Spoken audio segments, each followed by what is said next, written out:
Ito na ang aking pugita. Siya ay babandian ko muna ng pinakulong tubig para madali siyang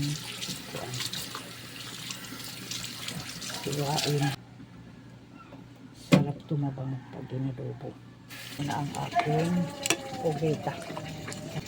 Para hindi mahirap hiwain yung kumukulong tubig na may tanglad para bawas lansa.